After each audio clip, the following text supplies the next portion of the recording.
membawa isu dan kemudian beberapa hari kontak lagi teman-teman akan ke Komnas HAM, dan saya kira ini adalah kesempatan bagi bapak-bapak untuk menceritakan maksud dan tujuan dan kemudian juga seperti apa situasi yang ada di Lumajang saat ini.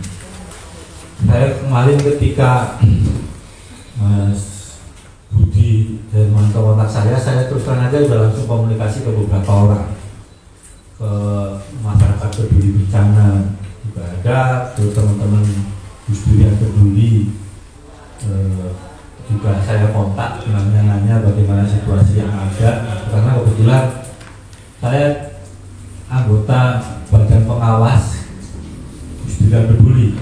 Jadi yang Gus Dur yang peduli kan turun di Lumajang, di Utara, mungkin kemudian ada logistik dan yang lain sebagainya. Jadi saya kemudian tanya-tanya ke teman-teman di sana gitu, seperti apa situasinya Lumajangnya, seperti apa gitu, untuk mencoba mengetahui lebih awal lah gitu, lebih dulu konteks besarnya seperti apa.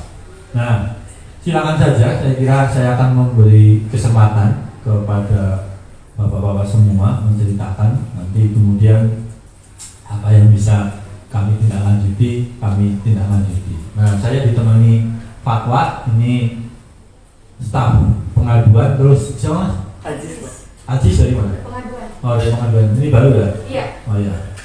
Stafnya belum kenal. Bukan, dia CPNS ya. Oh, masih CPNS, jadi ini baru pertama kali ketemu. Jadi, ya kadang-kadang karena staf Komnas ini ada ratusan gitu, nggak hafal gitu. Iya. Nggak hafal, kecuali Fatwa karena sering ketemu di lapangan badminton. Jadi itu saja, silakan nanti perkenalan siapa yang mau jadi juru bicaranya atau mau bicara semua, saya akan mendengarkan dan nanti kita bisa diskusi lebih lanjut. Monggo. Terima kasih. Assalamualaikum warahmatullahi wabarakatuh. Selamat siang buat Mas BK yang sudah meluangkan waktu untuk menemui kami dan warga Lumajang ini.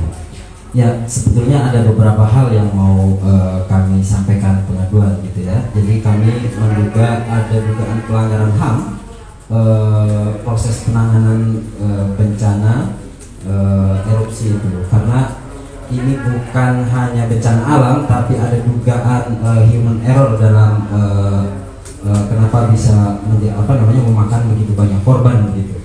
Nah, 3 warga dari perwakilan dari warga yang menjadi korban erupsi itu kemudian sudah berkali-kali menyampaikan pengaduan baik ke Polsek, ke Polres, ke DPRD maupun ke pemerintah Kabupaten Lumajang. Namun demikian tidak ada tanggapan begitu. Sampai akhirnya mereka jalan kaki dari kampung mereka, dari dusun mereka sampai ke Jakarta. Itu waktunya cukup lama, dari tanggal 21 Juni sampai akhirnya nyampe tanggal 5 Juli kalau nggak salah. Nah, selain itu juga ada intimidasi, mereka menerima intimidasi begitu, karena pada sebelum terjadinya bencana itu ada pembangunan bendungan melintang. Jadi mereka si perusahaan ini membuat bendungan tanggul-tanggul melintang gitu, ada 8 tanggul melintang yang dibangun mereka. Warga sudah menolak ini sebelum terjadi bencana, sampai akhirnya ada bencana itu kemudian meluap ke warga. Selain itu juga warga di sana diintimidasi dan dikriminalisasi. Ada proses-proses hukum yang kami duga ini juga pelanggaran hukum dan HAM, karena setelah adanya protes kemudian warga dipanggil Polsek dan diperiksa bukan di kantor Polsek tapi diperiksa di kantor pemilik perusahaan, gitu ya, perusahaan pasir itu. Jadi mereka diperiksa, ada sekitar 20 orang diperiksa, kemudian akhirnya 5 orang ditetapkan sebagai tersangka, gitu, dan sampai diputus di pengadilan, gitu. Sekarang udah ada pengadilan prosesnya? Sudah selesai. Ya, jadi ada 2 kasus yang mereka hadapi. Jadi 5 orang ini dari 20 orang yang diperiksa di rumah tadi, di rumah pemilik perusahaan, diproses kemudian disidang dan divonis 1 tahun 6 bulan. 1 tahun 16 bulan. Gitu. Kemudian 4 orang diantaranya juga sedang menghadapi proses hukum juga untuk kasus yang sama, tapi dua proses hukum yang berbeda. Jadi 2 pasal yang berbeda begitu. Nah, 4 orang sekarang menjalani proses hukum, masih diperiksa di pengadilan, sudah masuk ke pengadilan. Mungkin nanti dari teman-teman BBH yang akan menyampaikan itu. Jadi kami menyampaikan mudah-mudahan Komnas HAM bisa turun begitu, memeriksa apakah betul ini sesuai dengan dugaan kami bahwa ini terjadi dugaan pelanggaran HAM. Begitu dari saya sebagai pengantar. Vonisnya sudah putus berarti? Sudah putus untuk 1 kasus. 1 kasus. Jadi ada 2 kasus begitu, 1 peristiwa dibikin 2 kasus. Di split begitu. Oh, okay. Jadi ini memang upaya-upaya kriminalisasi. Ya, saya langsung saja Lanjutkan. Terima kasih. Terima kasih Pak Beka. Assalamualaikum warahmatullahi wabarakatuh. Perkenalkan saya Dimas Pak dari LBH Damar Indonesia. Kebetulan dari awal yang mendampingi teman-teman dalam proses hukum, proses pengaduan di berbagai instansi, kebetulan berkolaborasi antara LBH kami dengan ILBH. Gitu. Terima kasih kepada Komnas HAM Republik Indonesia yang berkenan menerima kami pada siang ini. Langsung saja saya akan menyampaikan beberapa hal yang bisa diadukan oleh teman-teman yang kenapa mereka ini bisa berjalan kaki ke Jakarta. Selain menyambung daripada yang disampaikan oleh Mas Oji tadi, bahwasanya ada masyarakat atau warga yang sebenarnya mereka itu sudah menempuh jalur yang benar untuk mengkritisi aktivitas tambang yang ada di lingkungan wilayah mereka, tetapi tidak pernah didengar oleh APH terkait maupun pemerintah terkait, Pak.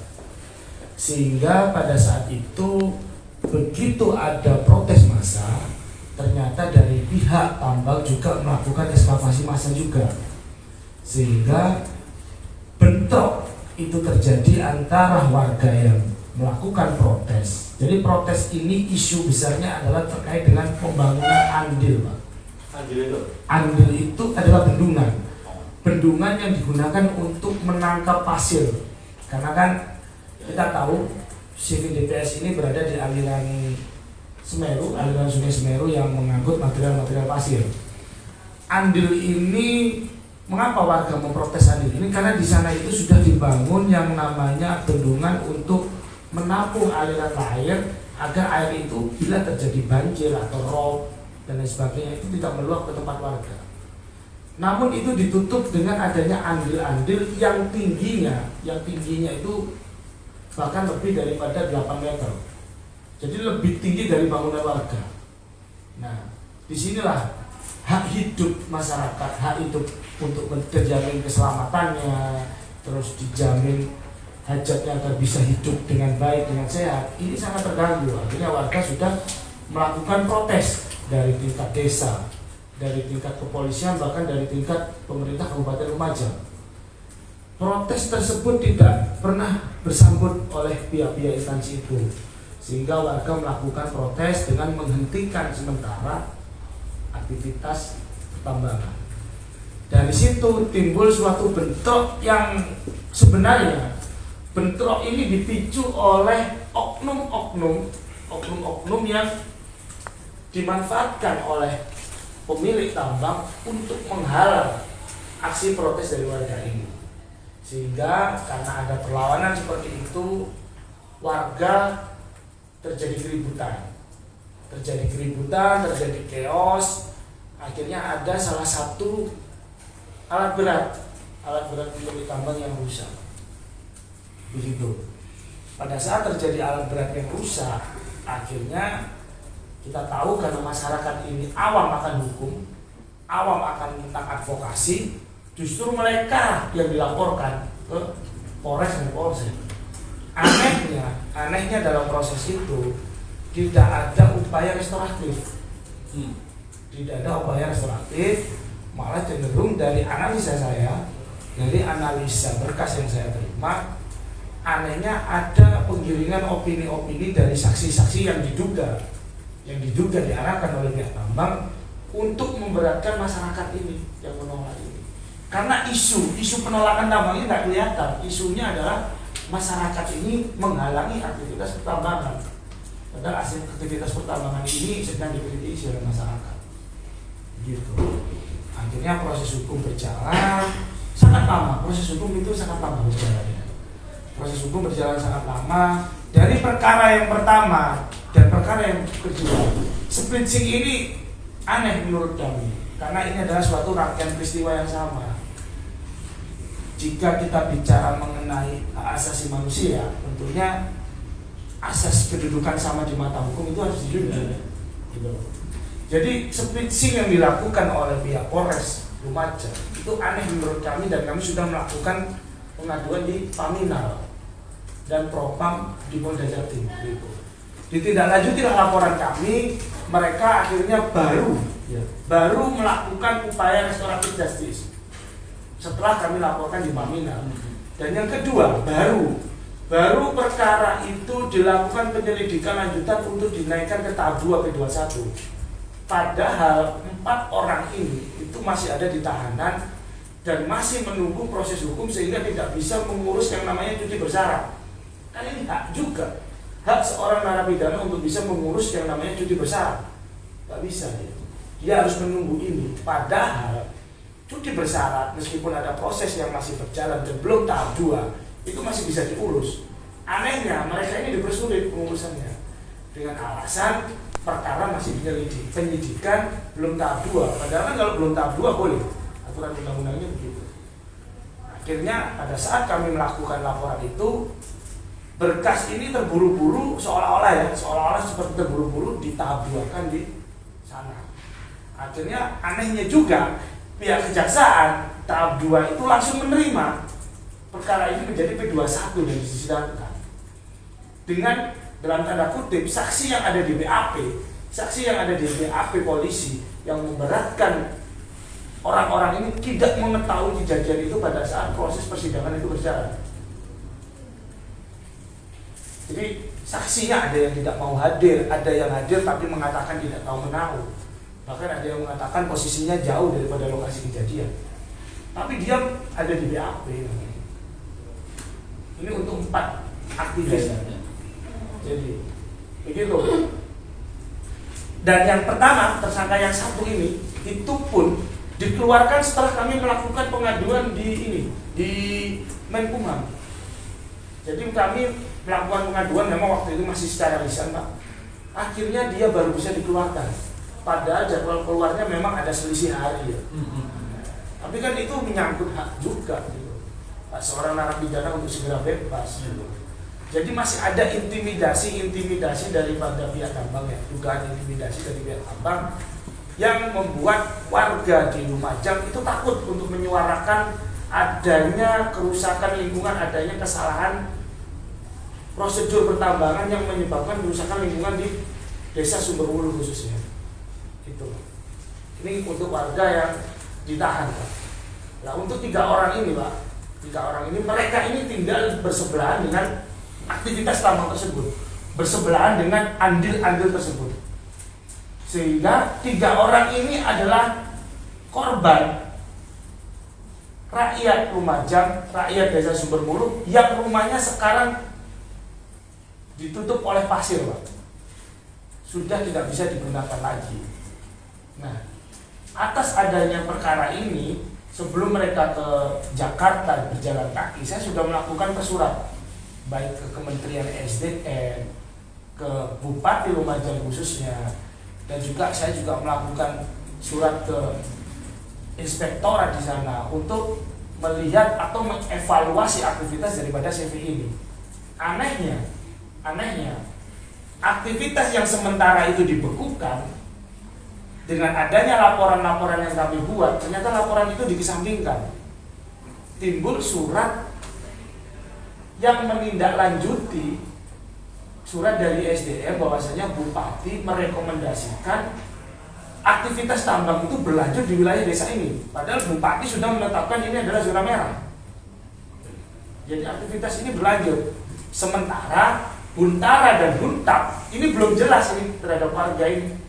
Huntara dan Huntap, lantas bagaimana revitalisasi lingkungan yang sebelumnya itu belum jelas. Tapi aktivitas tambangnya digenjot sudah dilakukan sekarang. Bahkan bisa dikatakan pemilik tambang ini, CV DPS yang diduga melakukan kerusakan lingkungan, sekarang malah menikmati pasir gratis di atas penderitaan masyarakat desa Sumberwuluh. Ini yang membuat akhirnya warga 3 orang ini karena merasa tidak didengar di sana, akhirnya dia berjalan kaki menyuarakan aspirasinya karena tidak semua warga di sana berani untuk menyuarakan itu. Karena kami pun sudah mendatangi kantor Bupati, diundang oleh Bupati, namun pada saat kami datang, ruangan yang tadinya disediakan untuk kami dipindah di ruang sekretaris daerah, dan Bupati yang berjanji untuk beraudiensi dengan kami secara tiba-tiba tidak mau atau menolak bertemu dengan kami untuk berdiskusi masalah ini. Alasannya apa? Alasannya pada saat itu tidak jelas. Alasannya ada yang katanya dia mengawal Huntara, tapi ada yang mengetahui dari sumber-sumber kami dia malah di pendopo menunggu vaksin, mengawal vaksin, karena pada saat itu memang lagi ada vaksin COVID yang masih di daerah Lumajang. Kami pun menunggu sampai sore, bahkan sampai jam 5 sore, sampai kantor Bupati itu tutup, tidak ada jawaban dari Bupati. Kami hanya disuruh apa yang ingin disampaikan nanti dicatat dan disampaikan kepada Bupati. Dan itu kan sangat ironis juga, Pak. Jadi kalau dikatakan ada 3 hal yang kami ingin sampaikan di Komnas HAM, kalau ini kita rangkum, Pak.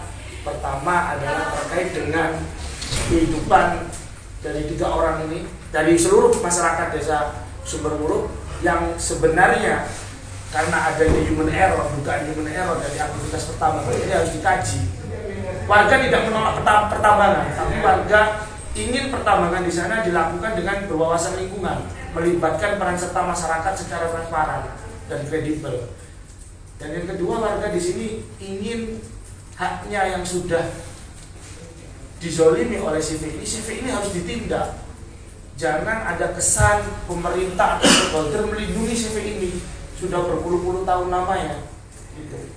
Dan yang ketiga adalah harus ada kebijakan atau harus ada kepedulian terkait revitalisasi kehidupan mereka atas dampak dari Gunung Semeru yang mengubur rumah mereka ini. Jadi ada 3 itu yang ingin disuarakan oleh teman-teman.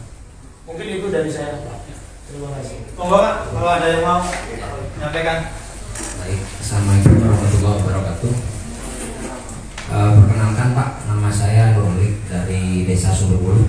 Saya dari Dusun Kamarkajang, Pak. Baik, terima kasih kepada Komnas HAM. Saya bangga saya bisa sampai di sini. Meskipun dengan ancaman atau apa di jalan, tapi alhamdulillah saya sampai di sini. Yang pertama perlu saya jelaskan terlebih dahulu tentang status Gunung Semeru, yakni perbedaan antara 2 dusun di sebelah bukit, artinya di hulu dusun kami, Dusun Kajar Kuning dan Curah Koboan, dan di dusun kami, Dusun Kamarkajang dan juga Dusun Kamunetek. Jadi apabila di Kajar Kuning dan Curah Koboan ini, Pak, memang terdampak langsung dari gunung. Namun di dusun kami beda halnya. Di dusun kami ini ada human error menurut kami ada human error di aliran sungainya. Begitu, itu dulu perlu dipahami. Baik, kami ceritakan terlebih dahulu bahwa kami sudah menyuarakan jauh-jauh sebelum erupsi tentang kekhawatiran kami ini. Berawal dari aktivitas, kami duga aktivitas pembuatan tanggul yang diduga dilakukan oleh CV Duta Pasir Semeru ini, kami melakukan banyak protes, Pak, karena terus terang di dalam das selain dibangun tanggul, di sana ada juga perkantoran yang permanen dibangun dari beton, dan kantor itu sangat lebar, Pak, besar sekali, dan itu berada di das. Dan juga ada workshop di sana di dalam das itu, dan selain itu dia menumpuk pasir di dalam das juga. kami ada semua itu bukti-buktinya. Dan selain itu yang sangat mengkhawatirkan yaitu membangun tanggul-tanggul melintang itu tadi. Jadi ada tanggul yang dibangun oleh Bapak Presiden Soeharto zaman dulu, tanggul pengaman ke dusun kami. Nah, di tanggul yang dibangun Bapak Soeharto ini dibangunlah tanggul melintang, Pak. Tanggul melintang ini fungsinya untuk menghambat aliran air atau aliran yang dari Semeru. Mungkin fungsinya untuk lebih mempermudah menangkap pasir. Dan tinggi tanggul ini sama dengan tinggi tanggul yang dibuat oleh pemerintah. Itu yang mengkhawatirkan kami. Sehingga kami melakukan upaya-upaya. Sudah sering Pak kami datang ke Polsek, ke Polres dan juga ke DPRD. Selain tidak ditemui dan pada akhirnya tanggal 23 Februari 2021 kami mendatangi Polres Lumajang untuk melaporkan sirge ini. Namun jawaban dari Polres itu bukan wewenang dari kepolisian, pertama.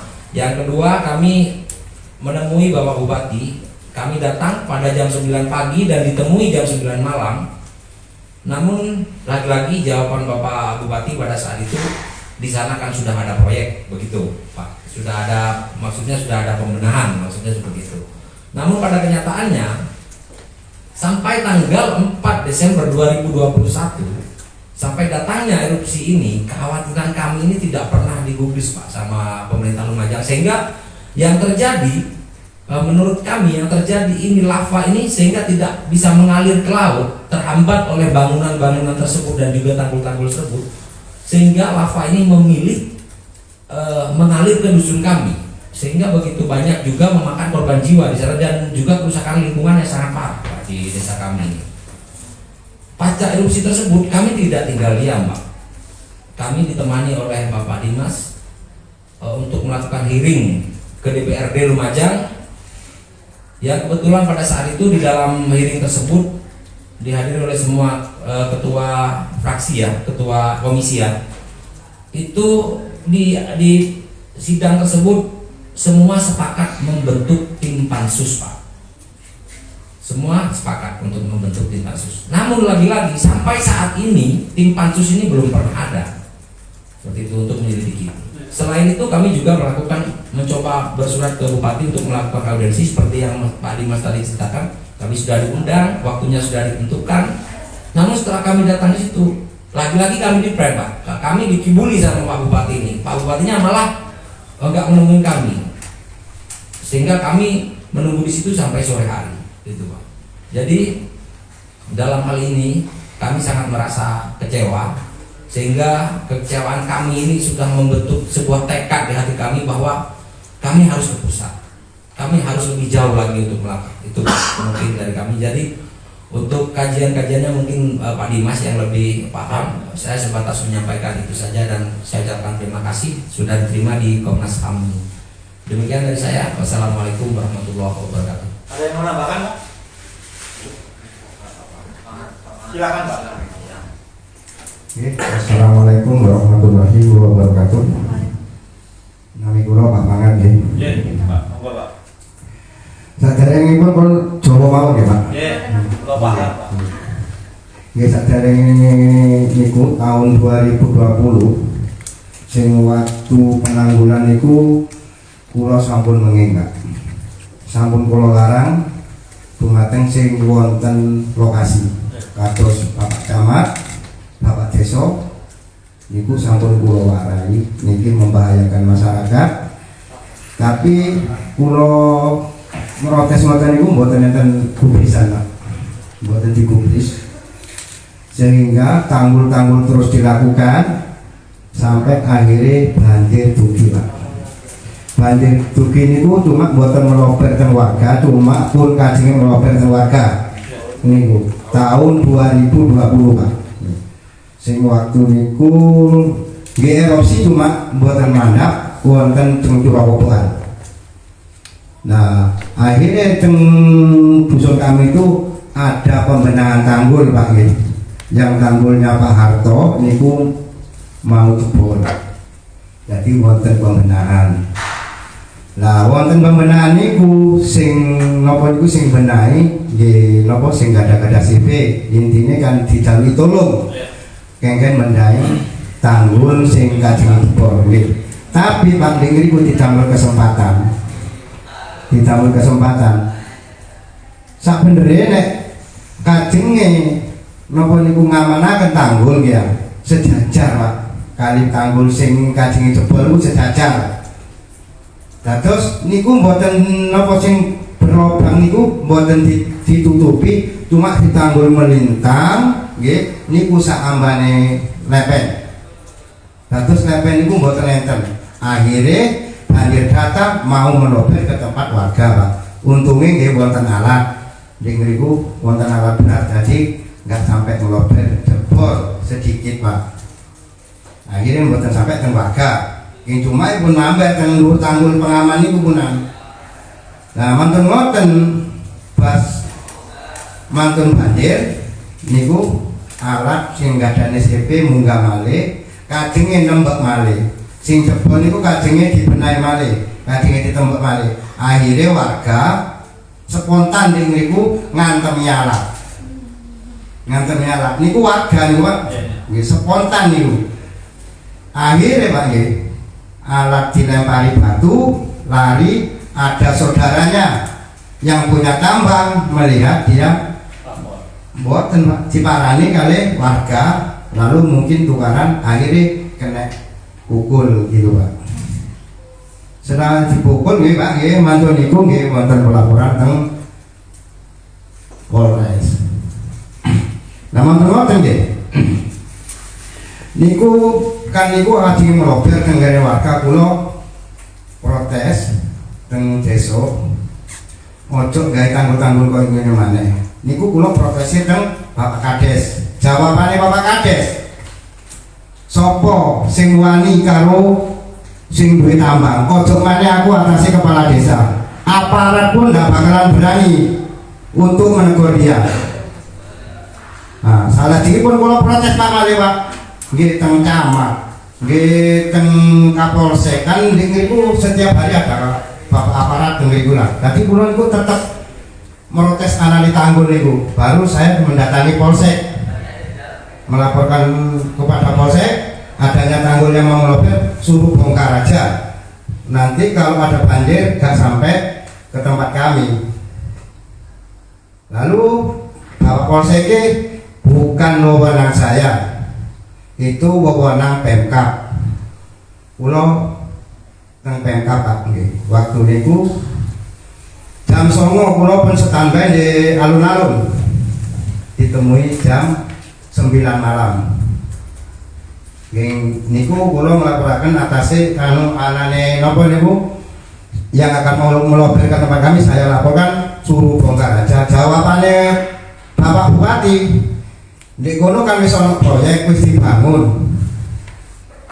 Kurang apa maneh? Lah terus nek memang tanggul yang berlubang itu mau dibenahi, tahu tanggul yang melintang itu? Ya nanti saya cek ke lapangan, tapi nggak ada sama sekali. Sampai terjadi erupsi kemarin, sudah karena nggak ada jalan ini nggak ada jalan, langsung berbelok ke tempat kami. Itu Pak. Artinya lahannya Nggih. berbelok ke pemukiman warga. Artinya gini, saya nih Pak. Nggih. Artinya kan sebelum erupsi besar kemarin, Nggih. sebenarnya resiko bencana itu sudah ada. Nggih. Karena aliran Nggih. pasir lahar dingin itu kemudian belok kan. Tapi kemudian ketika ada erupsi kemarin, jadinya lebih parah lagi. Karena lebih besar kan? Nggih. Karena nggak ada jalan sudah Ya, Pak. karena Ada jalan hubungan dan dengan belok, Pak. masyarakat itu. Dan anehnya lagi Pak, yang punya tambang ini, yang punya tambang ini di tengah aliran membuat stopel Pak. Apa? Stopel. Tumpukan pasir yang seharusnya itu dilewati di aluran sungai itu dibuat tumpukan Oke. pasir. Pasir, Gitu. ya. Dan andil-andil yang melintang dibawa lagi, diandil lagi, terus di atasnya dibuat bikin kantor Pak. Kangge kados tempatnya alat-alat digolek anu napa niku lek ndekek sore nggih kados warung niku teng aliran sedanten Pak. Aliran niku ditutup tinggi Pak, hampir sama dengan tanggulnya Pak Harto. Jadi pas erupsi nggih pun amblas pun niku mawon sing kula berhentinya erupsinya dari mana? Berhentinya erupsi nggih pas nek kembangane nek tanggule DPS niku jarak 300 meter ke bawahnya sudah tidak ada. Jadi seharusnya kemana? Seharusnya ke laut itu berbelok arah ke pemukiman warga Pak. Sama Pak. Dan ya terima kasih bapak-bapak semua. Ya yang saya tangkap dari cerita panjenengan semua ini kan ada human error. Human error dalam pengertian perencanaan secara teknis ini ya, perencanaan teknis yang kemudian mengakibatkan aliran laharnya itu jadi berbelok dan mengancam pemukiman warga. Bukan mengancam Pak, sudah tertimbun. Sudah tertimbun. Ketika erupsi kemarin. Sudah tertimbun. Nah, tertimbunnya itu menurut saya sedang membayangkan gitu ya, sedang membayangkan. Tertimbunnya itu berarti double karena erupsi dan juga karena aliran itu. Bukan Erupsi. Karena erupsi Pak. karena erupsi ya. Artinya bukan Aliran erupsi. Oke, aliran erupsinya. Oke. Itu yang pertama. Yang kedua begini. Saya sih dapat kopi surat nih Pak dari Forum Perguruan Tinggi untuk Pengurangan Risiko Bencana. Ya, ini Januari 2022. Ini sudah minta pemetaan rinci perencanaan, penataan endapan lahar, kali besuk atau kobokan ini ke arah hilir, terus kemudian pemetaan rinci evaluasi potensi resiko endapan segala macam. Ini sudah ada sebenarnya upaya dari teman-teman, tidak hanya panjenengan semua tapi dari banyak kelompok masyarakat lainnya yang sudah ikut bagaimana resiko bencana itu bisa terkurangi kan itu. Itu yang kedua. Nah yang ketiga, selain faktorik yang sampai saat ini belum meninjau lokasi seperti dijanjikan Bupati loh, ada nggak dari Pemda yang kemudian datang ke desa jenengan? Bukan hanya Pak Bupati ya, pejabat pemerintah daerah selain Bupati, ada nggak kepala dinas atau dari kecamatan atau dinas lainnya yang mewakili gitu terkait dengan aduan jenengan semua? Kalau misalkan dari pengaduan belum ada Pak, tapi kalau meninjau misalkan memberi santunan itu ada. Artinya santunan terkait bencana kan? Tapi kalau terkait laporan human error itu nggak ada Pak. Nggak ada ya? Nggak ada. Dari pemerintah provinsi juga belum ada? Belum ada Pak. Oke. Ya karena ini saya dapat cerita-ceritanya itu memang lebih banyak. Saya sambil mirasirus WhatsApp nih Pak, saya baca ini soalnya ini memang saya dapat informasi permintaannya untuk menghentikan pembuatan tanggul penahan banjir di Regoyo kan? Bukan tanggul penahan banjir, tapi tanggul melintang. Tanggul melintang. Iya, tanggul. Yang artinya membelokkan ya. Oke. Tanggul itu yang mengakibatkan banjir di perkampungan akibat berbeloknya aliran sungai. Tanggul ini dibikin oleh perusahaan penambang pasir yang tidak mengindahkan keselamatan warga, kan begitu? Terus kemudian juga memang serangkaian ini perencanaan.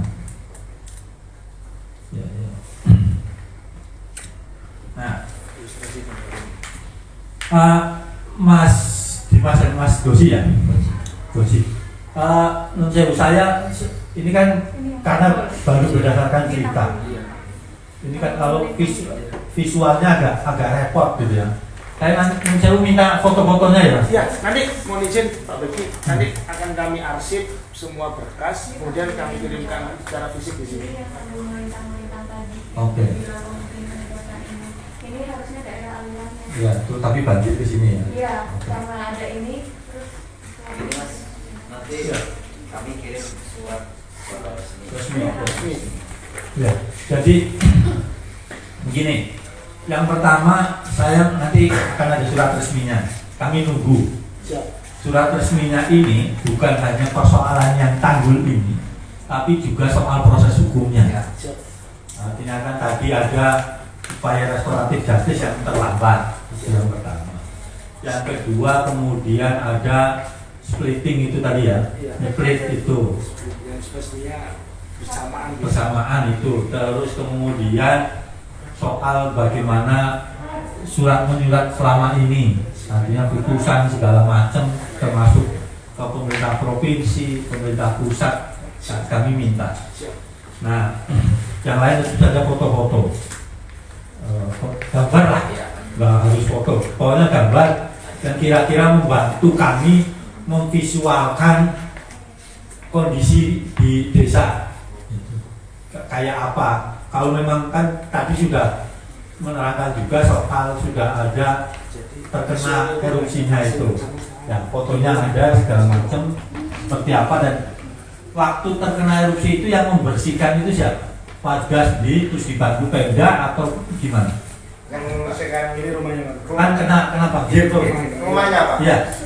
Ya sebagian ada relawan yang ikut membantu, sebagian yang nggak pernah Pak, sudah tertimbun. Nggak bisa ditempati. hancur. Hancur.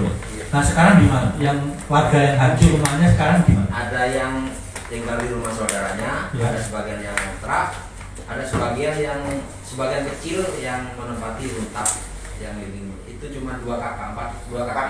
Padahal yang terkena itu berapa kak? Kalau di dusun kami 86 atau 90. 86 rumah. Ya. Sementara yang dihuntap itu cuma 4 kakak. Ya. 4 orang atau 4 kakak? 4 kakak. 4 kakak. Oke, tapi yang Artinya- banyak di situ Pak. Jadi Huntap itu kan dibangun 1900. Oh, bukan yang kemarin erupsi itu ya? Ya, tapi kan dari berbagai desa, dari berbagai Oh, jumlahnya 1000. jumlahnya 1000 unit Oke. dibangunkan. Tapi dari desa ini hanya 4 kakak yang dilaksanakan. Karena kami nggak pernah dapat sosialisasi Pak, kami dapat apa enggak itu nggak ada sosialisasi. sekarang keluar surat untuk dilanjutkan. Oke. Siap. Nah, ini pertanyaan saya yang terakhir begini. Di Jakarta sudah ketemu siapa saja? Baru pernah sering. Ini yang pertama. Baru pertama. Terus surat-suratnya ke siapa saja? Kami sudah ke Kementerian SDM Pak. Ini yang akan jalan mau ke ESDM, ke LHK, kemudian ke mana? KSP, KSP. KSP. Jadi ini baru pertama. Tapi surat-suratnya sudah dikirim. Sudah, kalau yang SDM kami sudah. Sudah. Sudah. Selain SDM yang sudah dikirim kemana lagi? Kami mohon izin untuk yang SDM dan DPR komisi yang membidani tambah waktu itu. Kami juga melakukan pengaduan juga. Jadi ya, ini surat. Jadi surat Yang kami di itu Jakarta baru ini aja. Ya. surat kami ini laporan ya. Di sana. Kemarin 2 tahun. Itu pas lebaran. Iya. Nah, ini tembusan kami ada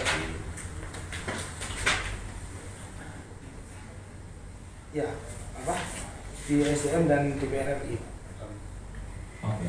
Itu menindaklanjuti karena kan SDM mengeluarkan surat untuk membekukan izin CVDPS waktu itu. Sehingga surat itu kami anggap sebagai angin segar bahwasanya CVDPS ini akan dicabut izinnya. Sehingga kami tambahi surat itu dengan laporan. Ternyata begitu laporan kami kirimkan ke SDM, ESDM pusat, ESDM Jawa Timur tidak pernah merespon apapun, malah dia merespon surat dari Bupati untuk melanjutkan aktivitas pertambangan. Nah ini yang kami aneh. kenapa kami tidak dilibatkan dalam proses itu.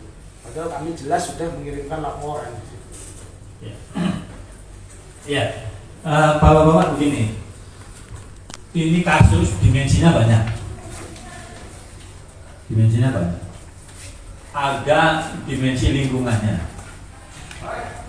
kemudian ada dimensi hukumnya, soal apa tadi penangkapan segala macamnya. Ada dimensi kemudian soal administrasi, soal izin-izin. Hanya mencabut izin, kan permintaan panjenengan semua mencabut izin PT DPS tadi ya. Mengevaluasi, mencabut dan juga memberikan data yang faktual bahwasanya CV DPS ini lengkap nggak sih izinnya? Karena kita minta pun tidak pernah dapat. Oke, kan udah ada 3 nih, lingkungan, hukum, sama administrasi. Nah yang keempat ini soal kelangsungan hidup warga, dan itu kemudian ada aspek HAM-nya kan di situ. Nah, saya mau membatasi dulu, bukan apa-apa. Administrasi tentu bukan wilayah kewenangan. Gitu. Jadi mungkin panjenengan bisa ke ombudsman apa untuk soal pencabutan izin itu saya batasi. Nah, kami akan mencoba mengevaluasi yang soal hukumnya itu tadi. Itu yang pertama. Terus kemudian soal bagaimana perencanaan dari pemerintah Kabupaten Lumajang, pemerintah provinsi, dan juga pemerintah pusat untuk mengurangi risiko bencana, plus juga rencana pemulihan setelah dengan pasca sekarang ini. Gitu. Jadi akan ke sana, gitu. Kira-kira seperti itu. Supaya apa? Pemulihan ini tidak hanya soal jenengan bisa berusaha lagi, bertani lah, atau usaha-usaha yang lain gitu, tapi juga memastikan bahwa ke depan itu tidak ada hal yang sama terjadi lagi. Kan akan gitu. Itu gitu ya. Nah, yang lain adalah soal begini. Penduduk desa mana Sumberbulu berapa? Kalau desa Sumberbulu seluruh desa Sumberbulu. Ya. Kalau seluruh desa Sumberbulu itu sekitar 6.000 akhirnya. 6.000. Tapi kalau yang terdampak kan 2 dusun Pak yang kena aliran kemarin. Di dusun kami ini ada 368 kakak di dusun Kalakajang, dan di dusun Kampung Beteng 75 kakak. 368 plus 75 kita 400-an 450 kakak ya. Iya. Kali 4 aja berarti kita sudah hampir 1.800 orang kan terdampak gitu. Kan begitu ya? Iya. Nah, saya coba mengirus-irus soal ininya, konteks lebih luas lagi. Nah, begini, saya akan coba komunikasikan hasil panjenengan semua ini ke KSP dan ke mana lagi. Nanti saya coba ikut membantu mengkomunikasikan, selain kemudian memang Komnas akan menindaklanjuti aduan panjenengan semua. Itu terus kemudian nanti soal berkas-berkas yang lain, soal kelengkapan administrasi kayak KTP, fotokopi KTP, identitas, nanti dilengkapi dengan fatwa. Nanti kita secepatnya akan memproses proses aduan bapak-bapak semua, termasuk juga mencari informasi. Saya terus cari informasi itu soalnya, nggak hanya di format seperti ini, tapi saya tadi dapat surat dari forum perguruan tinggi dan yang lain sebagainya. Saya akan coba cari informasi supaya analisa Komnas yang lebih lengkap. Soal kemudian meninjau ke lapangan, kita coba ya, tapi saya belum bisa janji dulu. Kita lihat nanti kelengkapannya seperti apa, untuk membuat analisa terlebih dahulu. Kalau kita bisa langsung minta keterangan, berkirim surat ke bupati dulu, terus ke mana lagi pihak-pihak terkait, kita akan coba. Nah, kan tadi ke Paminal juga sudah, ke Propam juga sudah, kan kita bisa tanya ke Polda atau ke Polres gitu. untuk nanya proses hukumnya sudah sampai sejauh mana dan apa yang akan dilakukan, kan begitu. Jadi, Izin, ya. saya sedikit menyela. ya, Jadi selain daripada itu mungkin ada satu hal yang sekarang alhamdulillah dari ikhtiar kami saat ini untuk dugaan human error dan tindakan pelanggaran tindak pidana pertambangan itu sudah kami laporkan di Polda Jatim, Pak. oke. Dan oleh Polda Jatim sudah disposisi dan sudah terbit surat perintah penyelidikan. Nah, mungkin yang perlu kami sampaikan di Komnas HAM ini, kami mohon agar semua pihak yang masuk dalam laporan kami, dalam artian baik dari pelapor maupun terlapor, terutama yang dari pelapor, Pak, itu bisa bebas dari tindakan intimidasi, Pak. Oke. Karena ya mohon maaf, dari Polda Jatim kemarin saja sudah melakukan istilahnya intimidasi awal, ya dugaan intimidasi awal. Ini kami akan dilakukan pemeriksaan secara maraton dan bersamaan. Itu kan secara fisik, secara dengan kondisi warga yang saat ini masih dalam bencana, tentu kan ruang berpikir kami dalam waktu proses BAP itu kan akan sulit juga, apalagi di kantor saya, di LBH saya, kami ini ada LBH publik, tentunya juga para advokatnya juga tidak terlalu banyak, Pak. Begitu. Makanya kemarin kami juga sudah bersurat di Polda Jatim untuk mohon dispensasi terkait pemeriksaannya. Itu sih yang menurut kami, begitu laporan kami diterima kok ada upaya-upaya, ya kalau bahasa Jawanya gembosi ya, gembosi orang-orang ini untuk menyampaikan. Nanti minta LP-nya ya? Ya, baik.